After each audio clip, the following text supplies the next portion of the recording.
Magandang tanghali, pamilyang kaugnay. Narito na naman tayo sa isa sa mga paborito niyong segment kung saan ibinabahagi natin ang mga kwentong patunay na ang ROTC ay hindi lang tungkol sa drills at formations, kundi kwento rin ng talino, talento at pangarap. Kilalanin naman natin ang Smart Techie ng Bataan Peninsula State University, isang estudyanteng pinagsasabay ang pagiging mahusay sa teknolohiya at ang pagiging disiplinadong kadete. Tara at sabay-sabay nating tunghayan ang kanyang natatanging kwento. ROTC has been one of the most challenging yet fulfilling experiences in my college life. It taught me more than just drills and commands. It built my confidence, discipline, and leadership.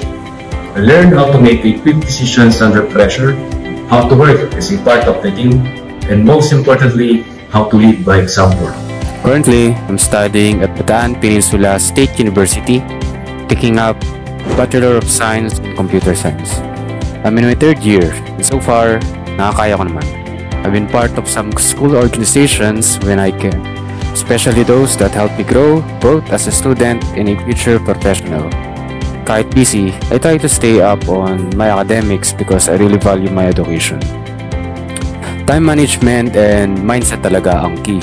I plan my week ahead, prioritize tasks, assignments, schoolworks, and kapag may free time, I make sure to use it wisely and di lang nag-scroll sa phone.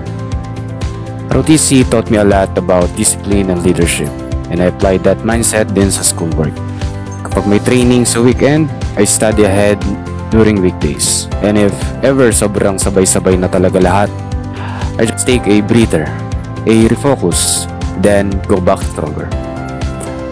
Kahit mahirap man, I actually enjoy the challenge. ROTC helps me become more responsible, and at the same time, mas na-appreciate ko yung effort ko sa school. It's all about balance and purpose. And if alam mo kung bakit mo ginagawa, mas gaganahan ka. Not just on ROTC, but on academics and on being a student. I'm Eldrick's mom and dad. Yeah, you heard me right. I'm the mom and I am the dad at the same time. I'm a single mom. I raised two kids by myself. Just to give you a brief information about my family, my mom and my dad grew poor. Meaning to say, nagtatrabaho sila for themselves para mayroon silang pambakon sa school. And that's why, that's the thing that I'm always saying to both of my kids, Eldrick and then Kylie. Luckily, both of them, most especially Eldrick, they are both responsible for their actions, and our family, I'm always I'm always saying that mag-aral silang mabuti, which is they are doing, even though they have other tasks, they may prioritize sa pag-aaral nila. Noong una, hindi talaga ako mag-ROTC dahil nga sa sabi-sabi, kuro-kuro tungkol sa ROTC. Pero nakasama ko lang mag-join, kaya talaga ako. Akala ko nung una, puro physical training lang at pagod. Pero habang tumatagal, na-realize ko sa sarili ko na malayo siya. Hindi lang siya puro sisigaw o tatayo ang sinutan.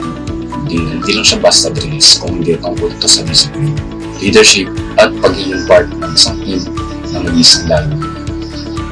Sa simula, ayun, nahirapan ako mag-adjust, lalo na yung pagsabay ng academics, training, since ang reporting is usually after every class.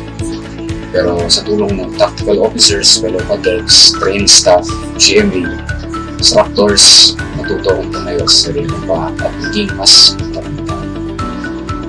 Napabilang din ako sa iba't ibang position, gaya ng COPC ako sa akong tatlong leader. Then nung second class naman ako yung naging Alpha Company Commander, especially nung rahati namin. At ngayong first class ako yung commander ng PSURTC. De La Cruz is a very smart cadet. He is resilient and kaya niyang mag-handle ng things. Handa siyang matuto sa mga bagay-bagay. Like kapag tinuruan mo siya, and kapag may mali siya, kaya niya tanggapin yung mga mali niya, and ready siyang matuto sa mga bagay. And he exploring. Tulad nung ako pa yung senior niya as his corps commander, every time na like may papagawa kong trabaho sa kanya, ginagawa niya, ready siyang matuto, and kahit hindi niya alam, talagang hindi siya magre-reklamo sa mga gagawin, and ibibigay niya talaga yung best niya. Magaling siya makipag-communicate sa mga tao, kaya niya magsalita sa mga tao, and parespeto din yung bata. Whether the task is big or small, he handles it with discipline, calmness, and full of effort. As a cadet leader, he embodies the values of military leadership, showing initiative, accountability, reliability, and respect for the chain of command. His presence performance speak volumes. He leads by example, serves with humility, and remains committed to every duty assigned to him. ROTC should be the true meaning of service, not just to the country, but to fellow cadets and the community. To the youth out there, I encourage you to give ROTC a try. It's more than just wearing a uniform or attending formations. It's a journey that will mold you into a better version of yourself. You develop discipline, gain leadership skills, and grow physically and mentally. In ROTC, you don't just learn how to follow, you learn how to lead. If you want to step out of your comfort zone and serve something greater than yourself, ROTC is the right one. Tunay ngang sa ROTC, hindi lang lakas at disiplina ang nahuhubog, kundi pati talino at husay sa napiling larangan. At gaya ng ating Smart Techie, bawat kadete ay may kakaibang kwento na patuloy na nagbibigay inspirasyon sa ating lahat. Muli, ako si Sergeant Lester Donato, Pamilyang Kaugnay. Kita-kits ulit tayo sa susunod na Biyernes, dito lang sa Anong Kwentong ROTC Mo?